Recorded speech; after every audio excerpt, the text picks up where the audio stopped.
It's time to take a new approach to finding true fulfillment in your career, health, and state of mind through insightful conversations with those who have found their professional and personal passions while achieving balance. Whether it's entrepreneurs, athletes, or healthcare professionals, we bring you real people, real growth right here on the Boost Podcast. Now, here's your host, Elena Lipson.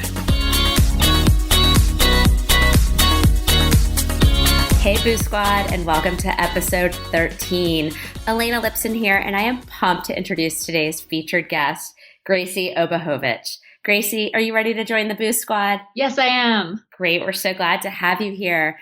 So before we dive into today's episode, I want to give a shout out to our sponsor, Mosaic Growth Partners. Mosaic Growth Partners provides growth strategy consulting to entrepreneurs and organizations in the healthcare and older adult baby boomer market. They can help you bring a new product or service to market, identify and engage new customers and partners, or grow your market share. They also provide coaching and training. For more information, go to mosaicgrowth.com. That's mosaicgrowth.com. Now back to today's featured guest. So Gracy is the owner of Beautiful Life Selfcare and is not only an expert in her own self-care, but she's also here today to share her tips with you and help us figure out how we can create habits, set boundaries, and reconnect with what we love most about ourselves.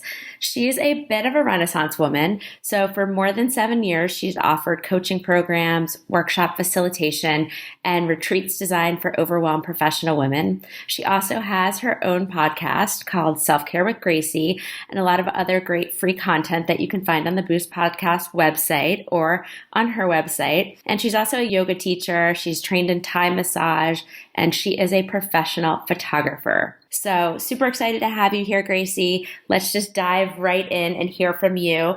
Can you tell us what are the 3 things that we should know about self-care? Well, first, thanks for having me. It's really great to be here. It's so fun to be on the other side of the podcasting microphone. So it's a real privilege. And self-care is, I think it's such an interesting path because when I first started it, I had a definition of what self-care meant. And after 3 years of really doing this work with me and other women intensely, I think my understanding of self-care is broadened a lot. I think everything I thought about self-care was true, but there's more. And so what I really know about self-care, which again, in 3 more years, maybe I'll tell you a lot more, but right now is that it's a holistic process. So it's not just about going to bed on time, even though that is important. I talk to a lot of people who are like, I have my self-care down. I go to yoga 3 times a week and I'm eating healthy. And then I'm like, well, but are you happy? And they're like, no, I'm not happy at all. So it's like, it's that physical thing about how we care for our body, but it's also the emotional process of how we set boundaries with other people, the kind of relationship we have with ourselves. And then also I think it's about a spiritual path, about understanding who we are. That's just more than, the work that we do or the roles that we play in other people's lives, but who we are authentically and tapping into that. So first thing about self-care is that it's holistic. It can't just be one element. And that if you're not touching on all elements, you're probably going to feel like some self-care deficits. Something else about self-care is that I don't think that we know what it is. Most people. I know for myself, I grew up in a family that didn't have great self-care and I didn't see it modeled for me. And so as I grew up, I really struggled to be able to, set boundaries in relationships and feed myself well. And I always felt like I was like failing at something. And as I really started to study more of yoga and Ayurveda and the tools that I use, I realized that like nobody ever talked to me about this stuff. No one ever told me how to care for a body. Nobody ever told me, why it was important to go to bed at 10. And I have such a natural rebel in me that I'm like, I'm not going to go to bed because you tell me why. And so I think like when I started to get the why, I made so many shifts. So I think the second thing about self-care is that like, don't assume that you know what it is or why you're doing it, because until you're properly motivated, you probably won't start to put self-care into your life. And then the third thing about self-care, which I personally think is the most interesting, is that once we start to change our self-care habits, which is a very like selfish thing, it's really how we relate to the world, a lot of other things start to change. And I do a 10-week program where I help women change their habits in a group setting. And so over the past 3 years, I've done 8 programs. I've taken 170 women through this process. And so I know a lot I really can see what this process does. And across the board, what it does is it helps your health, it helps your self-care, it helps your self-esteem. But more than that, it really it opens the door to deeper purpose and to leadership and to being of service to other people. I really started to tap into my own self-care when my father was in the hospital with leukemia. And he ended up passing away from it. And it was like one of the hardest periods of my life. And yet I didn't fall apart because I had these self-care practices to help me. I had strong daily routines. I was, doing the spiritual practices that I needed. And I was able to show up and be of service to my family because I was taking care of myself. So self-care opens the door to finding that elusive purpose that so many of us are looking for. And also it's not selfish. I'm going to say that. I think so many of us have an idea that it's really selfish. And I'm going to say the opposite, that it's actually the way that we can help people the most. Love that so much that I want to follow up on there. Really like the last thing you said, that self-care is not selfish. I think it goes back to your point of that you need to take care of yourself in order to be able to be your best person and take care of other people around you as well. It sounds like you got into this and you said you didn't really know what it was. What do you find as really the main motivating factor for most people that come to you to decide to take care of themselves? Such a great question, because it's true. I'm always listening for when I'm talking to a prospective client, I want to hear a couple things. And what I'm always looking for is I've done everything right and I'm still not feeling like I'm living the life I should be living. Because I work in Washington, D.C., and you live here too. So, it's very high level, high achieving, especially the women, people who've done everything right and checked off all the boxes. If you've done everything you're supposed to do and you've hit a wall, and these are smart people that I work with, and it's for them to reach out and ask for help, I know that they're ready to make a change. And I think that that's what we have to do. We probably have to exhaust everything that we think we should be doing before we start to realize that none of that stuff is really giving us the meat of what we're looking for in that way. And I'm also really looking for clients that want to have a better relationship with themselves, who are able to understand wow, I'm really hard on myself. Because I think until the self-awareness is there, it's really hard to change anything. And that's one thing you can't rush. We learn about ourselves when when the time is right for it. And until that happens, it becomes really challenging. So I'm looking for someone who is willing to go deeper and understand that there's something about themselves they still want to learn, and someone who's understands that the way to success is no longer the path that they've been taught. That's tough. So somebody really needs to come motivated to you to make that change, or else, all the time they spend with you is not going to really get them the results they want if they're not open to kind of doing that hard work, to kind of getting to know themselves better, figuring out what makes them tick, accepting themselves, and then figuring out how to kind of be happy the way that they are, or turn things around to make themselves happier. And you mentioned that it's a holistic process. So it's not just physical, it's also spiritual and how we relate to ourselves and others. Is there one part of that you find people have more trouble with than others? There's a lot in the courses that I offer. I offer people a lot of information about yoga and Ayurveda. I offer people a lot of work around vulnerability, because you're saying, people have to come ready and vulnerable and open, because unless we're open, there can't be a change. Unless we're willing to be honest, there can't be a change. People come, there's a really strong community component that you're going to connect with, 19 other amazing women who all want to be making this change, and most of whom live in DC. So there's a great community aspect. And there's a lot of tools just for reflection. And I find that everybody goes through the course really differently. That some people really connect to the habit. Some people never watch any lesson and they just connect to the group support and they make huge changes. So I can't think of one thing that really sticks out, as much as I think the change that I see across the board is that people say that they're just gentler with themselves, that they've been so harsh. And I think it's what we do as women a lot, is that we're so afraid of not being nice and accommodating. And so we don't set any boundaries outside of ourselves, and we internalize all of that, and we are really strict and harsh with ourselves on the inside. And that's really what I want people to get, is that if we set boundaries outside and say, actually, no, I'm exhausted, I can't do that, or that's not what I need to be doing, or this relationship isn't working, or all the really hard conversations we avoid having, that if we do that, then we're going to be gentler with ourselves. So as people learn to set those exterior boundaries, they have a better relationship with themselves, which helps them actually be nicer to the people in their lives anyways. So I think that's the main takeaway.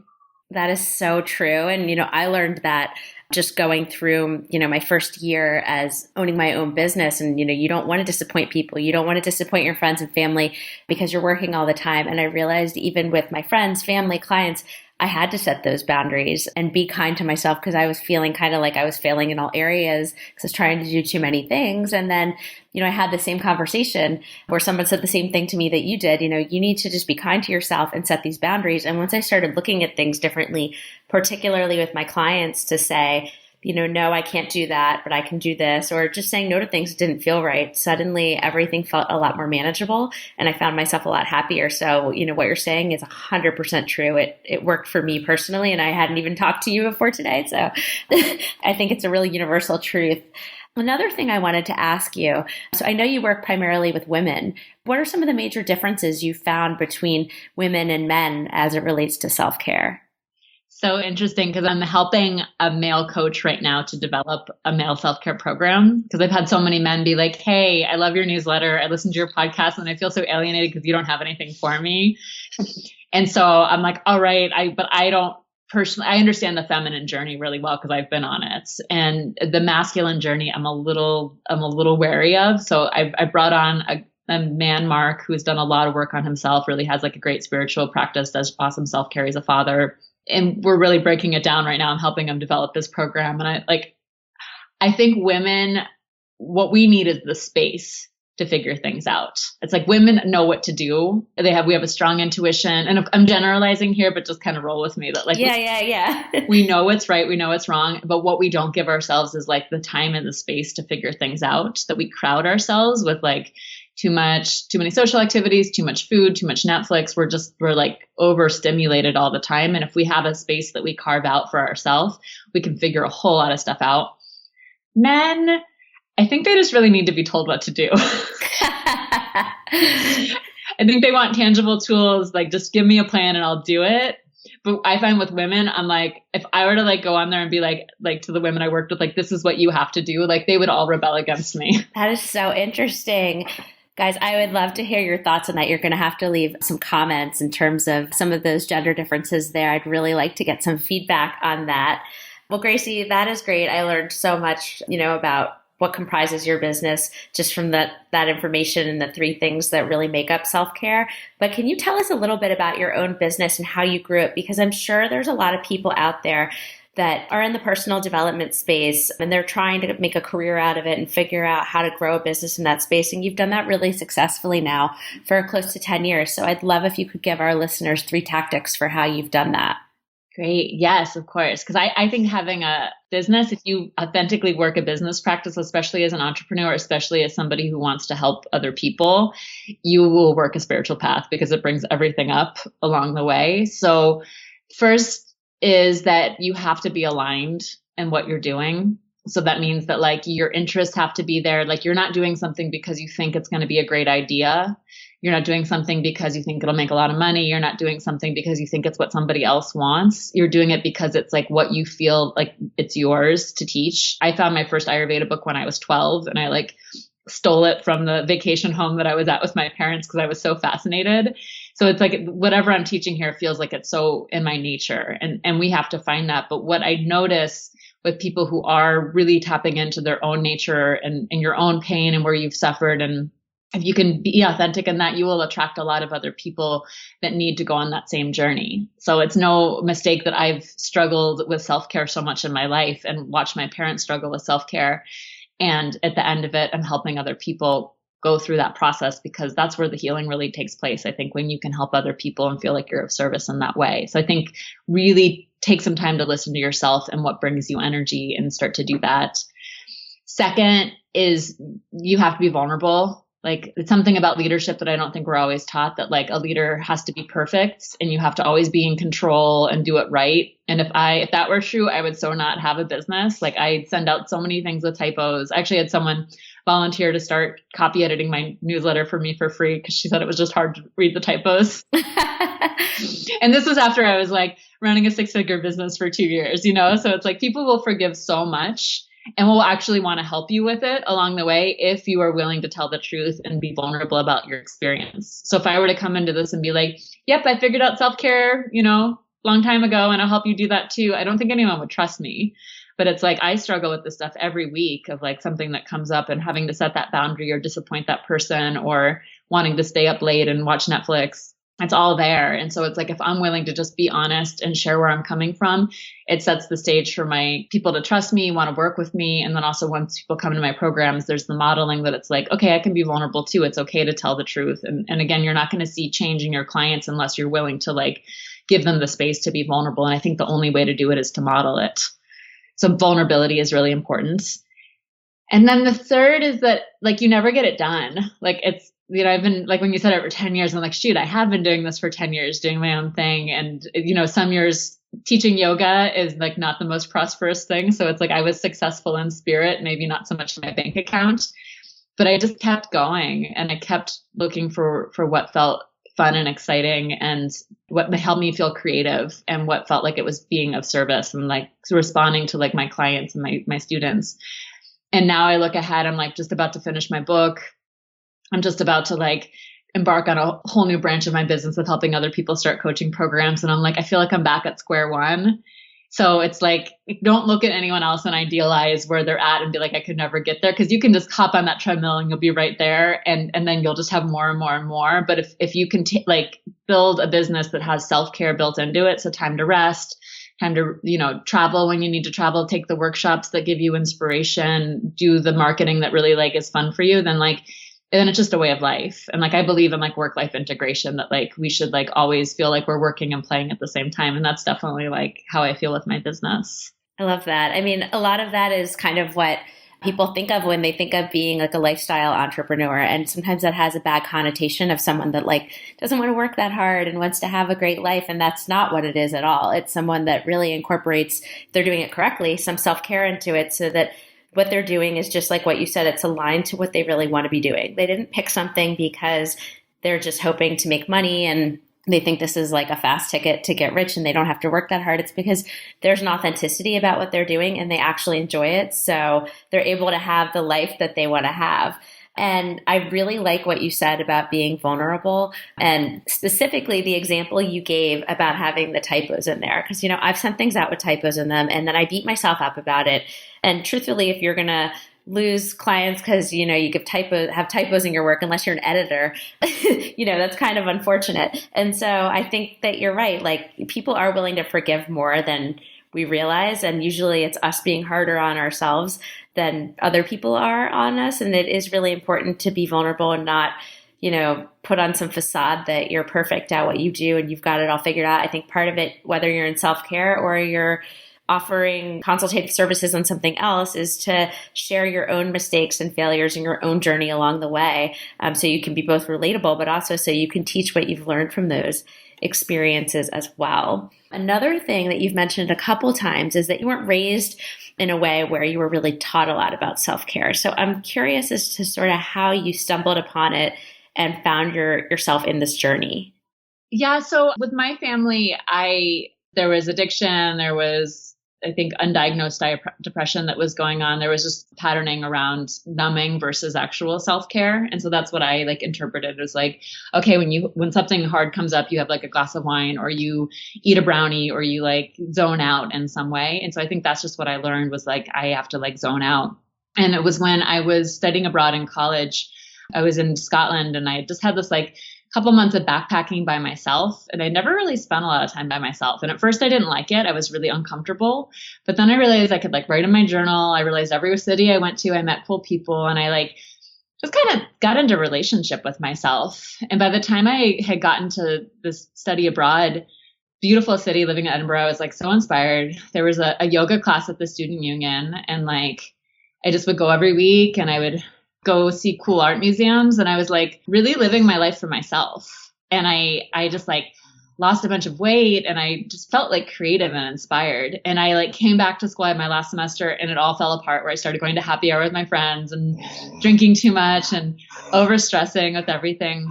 And I just got to the point where I was like, this isn't it. Like, it was like, I had to go back in. And from there, that was where I was like, what were the things that I had? I was like giving myself downtime. I was writing in my journal. I was going to yoga.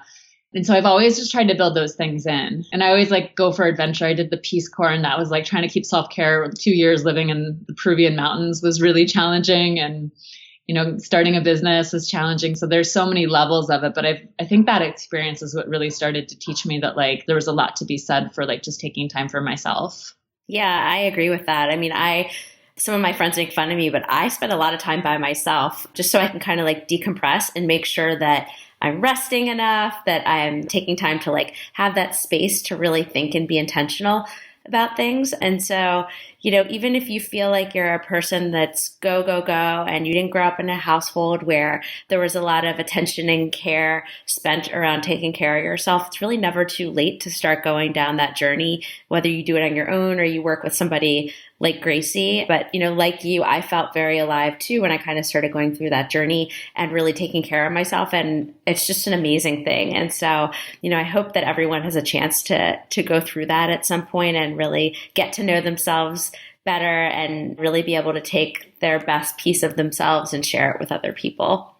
Can you tell us about a time when you stagnated or stopped making progress? I mean, I know that you're super vulnerable and authentic, so you share these things with people all the time, but you've had a lot of success and you've also done a lot of different things. There must have been some times where you either felt like overwhelmed or something just wasn't working. And so talk to us about that and sort of what you did to bounce back from that. Such a good question, because I think we all have these periods and nobody talks about them. Like we want to talk about like the happy parts of starting a business. I was in a relationship through like my late 20s and early 30s with somebody that I was pretty sure we were going to get married, and we lived together and we got a dog together, and we kind of got right up to the edge of that happening. And we both looked at each other and were like, this isn't right. And it was something like I think we can lie to ourselves a lot about things. And it was like it was so deep in there that I couldn't even admit to myself. But once I like said it out loud, I couldn't take it back. And we went through like 6 months of trying to decide. We went to couples therapy, really like to see if we could make it work, because on like every exterior level, it seemed like it would fit. And we finally decided to break up. And I had based a lot of like my sense of self around being in a relationship. I based a lot of my finances around being in a relationship. I just had assumed that we would be together. And then within 6 months, I was living by myself, and I wanted to keep the apartment. I wasn't making enough money to like pay the rent by myself. I was like, instead of like, I have to get my act together, I went straight into like the rebound relationship with the person I wasn't supposed to have the rebound relationship with, which was just one of those like very intoxicating things. But it just drained me of all of my energy. And I don't think I had a photo shoot during that whole time. I was living most of my finances from photo shoots. And like, I just like kind of shut down my creative energy and just wanted to like party and have fun and kind of numb with this person rather than deal with what I was going through. And I think it would have gone on for longer, but that was when my dad got sick. And it was like right around the time that my dad got sick, I was really looking at my finances being like, I need to do something different. I had a person offer to be a business coach, and she had my background, a yoga teacher. And so I just like signed the contract with her. I found out like a week later that my dad was sick. I broke up with the guy, and I was like, all right, this is the rest of my life. So let's go. And from that point on, I think I just had so much momentum behind me. It was like, I don't know. I think if the stakes had been lower, maybe I would have let myself stagnate for longer. But I look back at it and I'm like, that was a hard year. And I don't regret my decisions either, because I think I needed to like really understand the desire to like not take responsibility for my life, because that's such a strong part of the self-care path, is that feeling like I just want someone else to take care of me. And really realizing like my life is not going to work unless I take the reins. And that was like that powerful moment of just like within that couple of weeks of like taking the reins. And since then, I've had moments where I've, had lower energy or I've taken a little step back, but I don't think I've stagnated in the same way. Wow. Thank you so much for sharing that. That is a very personal story. And I think it's something that most of us can really relate to. And I think it's also illustrative of the fact that even if something terrible were to happen to you tomorrow, the natural reaction a lot of times is to kind of go adopt some bad habits or just, never crawl out of bed. And sometimes you need to do that for a little while. But the important thing is to eventually snap yourself out of it. And usually when something or someone leaves your life, it creates space for something better. And I can speak personally about it as well, that, once you get rid of some of those negative and toxic things that are going on, you really do get a new perspective, because you have to rely on yourself to get yourself to that next place and get out of it. And it just gives a lot of confidence and satisfaction and really makes you feel equipped to kind of tackle whatever comes your way after. So I know you mentioned before how you really integrate your work and life together. And so you might be such an extreme example of this that I don't know if if our listeners are going to look to you to be able to see what you're doing and think that it's something that they can do for them. But what about people that are some of these busy professionals that you coach? What are some of the things that you tell them so that they can take care of themselves and find time to balance their work and their life when they may not have professions like you that allow them to intertwine the two so easily? Yes. That's really important because I think people look at me and they're like, I could never do that. I'm like, you don't need to do that because this is how I've chosen to live my life. Because I go like, 85% towards self-care, but I really believe that most people, like, you can just, by adding a few habits in, it can change so much.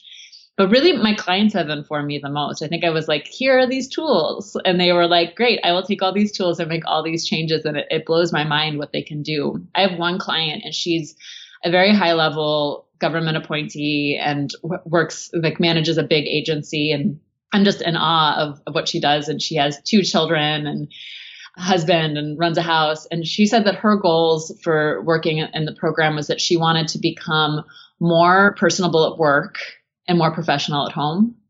That she felt like she didn't have good boundaries at home and she wasn't really like cooking the way she wanted to cook. She wasn't having the routines that she wanted with her family and it was kind of sloppy at home. And then she felt like at work it was too strict and she wasn't bringing herself into it. And so she really switched that she started to really become more of herself at work and more warm and really building more relationships at work and letting her sense of humor shine through. And then at home, she started to really implement these, now dinner is cooked in this way. And there's a lot more structure in her family. And that's really worked for her. So when I think about the work-life integration piece, it's I think so many of us go into the office and just shut ourselves down so we can play the role. And there's actually, in most offices, I think a lot of space to be a human being. And I think people are really hungry for authenticity and really want to know, again, that it's okay to be imperfect and that we can, be human with each other. And then they counteract that. They go home and they, you just order takeout and don't have any kind of structure to your life that makes you feel good. So to start to add in the daily routines and be a little bit more disciplined with how you spend your free time and make sure that it's fulfilling and make sure that the relationships that you are fostering in your life are ones that give you energy instead of taking it away, and building in some kind of time for contemplation, like we're talking about being alone and doing your own thing. And then when you get to work, seeing if you can loosen up just a little bit and have more fun and put some fresh flowers on your desk and smell some essential oils and really do your thing and not be afraid to be yourself at work. I love that. Basically what you're saying is just be intentional. So if you know that at work you need to loosen up, just be more intentional about kind of being your authentic self. And at home, if you feel like you're falling short in some areas, make a point to try to do better in those areas. So it's not an accident when someone starts trying to make improvements in themselves in certain areas. It's something that they really make a choice to do. So keep that in mind. Gracy, let's go ahead and close out with a parting piece of guidance for us. Okay. This has been so great. You asked such wonderful questions. So, oh, thank you.